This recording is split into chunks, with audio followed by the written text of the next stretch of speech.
bonjour à tous, j'espère que vous allez bien. Je suis ravie de vous retrouver dans cette vidéo. Aujourd'hui, dans le cadre des préparations d'examen de baccalauréat 2024, aujourd'hui on va faire une révision sur le deuxième projet de votre programme de troisième année secondaire. Donc, le deuxième projet du programme de troisième année secondaire, que ce soit pour les classes de lettres ou les langues ou les classes scientifiques, donc c'est la même chose. Donc l'intitulé de projet, c'est organiser un débat d'idées puis en faire un compte rendu. L'intention communicative de ce projet, c'est dialoguer pour confronter des points de vue. Et l'objet d'étude, c'est le débat d'idées. Donc avant de commencer, je vais vous demander de prendre des calepins, des stylos et prenez note s'il vous plaît. Prêt? Commençons. J'ai choisi comme support un texte du manuel scolaire de la page 80 intitulé « Faut-il dire la vérité aux malades ?» De ses auteurs, un texte extrait de Changer la mort, édité par Albin Michel à Paris en 1997. Donc le texte se compose de 6 paragraphes. Le titre est une question ou une phrase interrogative, donc on peut dire que le texte pourrait être une réponse possible à cette question. On va commencer directement l'analyse du texte. Donc, dans le premier paragraphe, l'auteur introduit son texte par une série de questions. Donc, il dit que le médecin doit-il dire ou ne pas dire la vérité au malade? Doit-il ou non révéler au malade le nom de sa maladie? Vieux débat sans cesse repris. Quels sont les nombreux arguments avancés contre la vérité? Donc, au début, on peut dire qu'il y a 2 réponses possibles. Le médecin doit dire la vérité. La deuxième réponse, que le médecin ne doit pas dire la vérité au malade. Mais vers la fin, l'auteur termine son paragraphe par quels sont les nombreux arguments avancés contre la vérité. Donc, certainement, on va trouver dans le paragraphe suivant les arguments avancés par l'auteur concernant cette thèse. Donc, les arguments, le premier argument que l'auteur a avancé, on ne doit pas désespérer les cancéreux. En fait, il faut signaler que dans un texte argumentatif, l'auteur peut utiliser des exemples à titre d'illustration. Donc, dans ce texte, l'auteur utilise les malades de cancer à titre d'exemple, comme illustration. Donc, le premier argument, on ne doit pas désespérer les cancéreux en leur révélant la vérité sur leur maladie. Le deuxième argument, on n'a pas le droit de lui imposer une torture en attendant la mort. On passe au troisième paragraphe.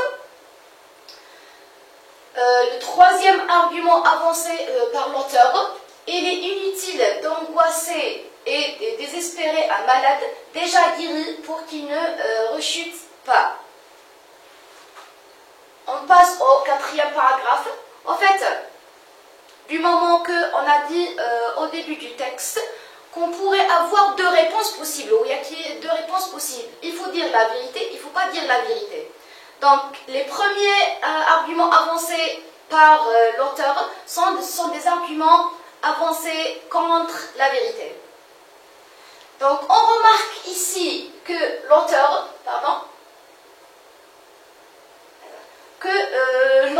utilise un articulateur de transition pourtant.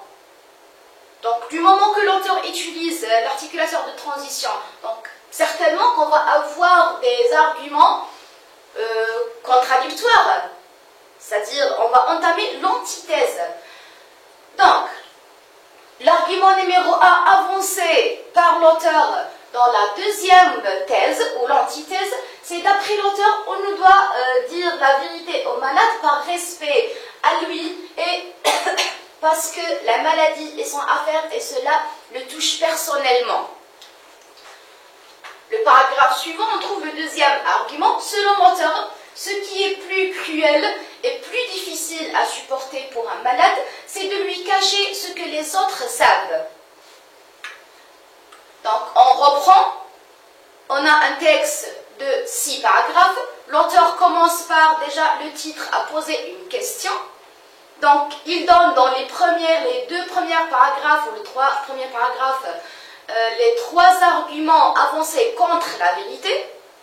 Et le quatrième et le cinquième paragraphe, il avance des arguments pour la vérité.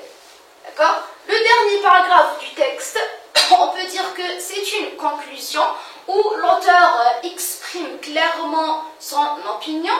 Il dit que, en sachant la vérité, le malade comprend et accepte son traitement et y participe. On va faire un petit récap. Donc, l'auteur a commencé son texte par poser des questions. Et dans les trois premiers paragraphes, on marque la présence de la première thèse avec les arguments des opposants de la vérité.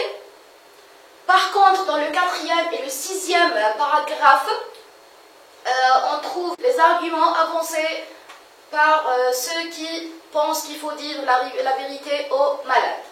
Au sixième paragraphe, on remarque que déjà l'auteur dit les rapports médecin-malade gagnent énormément lorsque la vérité est connue. Donc l'auteur ici, ou les auteurs du texte, expriment leurs opinions clairement dans le dernier paragraphe. En sachant la vérité, le malade comprend et accepte son traitement et participe mieux. On peut dire que déjà, on peut déduire le sens ou la définition de débat d'idées. C'est quoi un débat d'idées? Donc un débat d'idées est un texte, on peut dire un débat d'idées ou une polémique. Donc c'est quoi un débat d'idées? C'est un texte ou un discours argumentatif où on trouve deux opinions contradictoires, le pour et le contre. Comment l'auteur peut s'inscrire ou peut prendre position dans un débat? Donc l'auteur, il est soit un partisan, soit un opposant. Donc quand l'auteur est partisan, il utilise des verbes tels que je confirme, j'affirme, je valide, je suis pour, je soutiens, etc. Ou des expressions telles que exactement, effectivement, c'est sûr, sans aucun doute et bien évidemment. Quand l'auteur est un opposant, donc il est contre, il utilise des verbes tels que je refuse, je n'approuve pas, je conteste, etc. Et des expressions telles que bien sûr que non, ce n'est pas vrai et absolument pas. Donc, dans un texte argumentatif ou dans un débat d'idées, l'auteur marque toujours sa présence.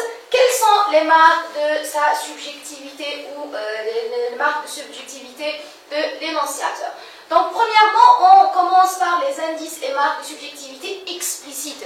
Qu'est-ce que ça veut dire explicite? Explicite, c'est-à-dire que on peut clairement voir que l'auteur marque sa présence dans le texte par, premièrement, l'utilisation des pronoms personnels tels que le je, le nous, le on et moi, et le pronom possessif tels que notre, non, mon, mais, et, etc.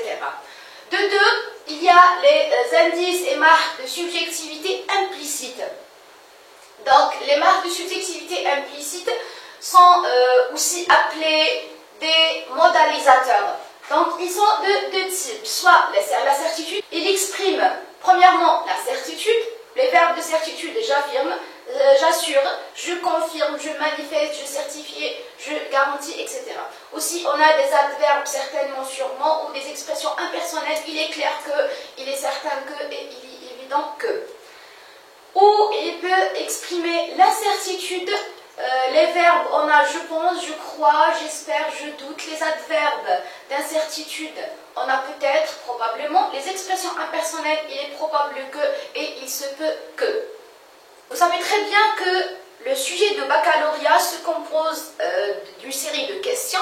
La dernière question, généralement, est une question appelée une question synthèse. Donc, comment répondre à la question synthèse? Donc, premièrement, il faut utiliser un verbe ou une expression d'opinion.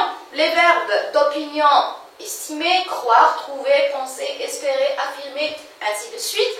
Et expression d'opinion telle que, à mon avis, personnellement, selon moi, je partage l'avis de l'auteur, et etc. De deux, il faut exprimer des rapports logiques, rapports de cause, de conséquence, de but, ça dépend de la phrase. Donc, les rapports de cause, parce que, puisque, car, en effet, de conséquence, donc, si bien que, et ainsi de suite, le but, afin de, et pour. Donc, vous pouvez choisir le rapport logique qui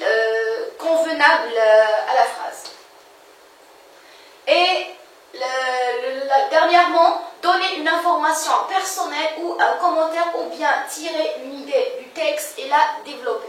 Donc cette question, elle est notée sur 2 points.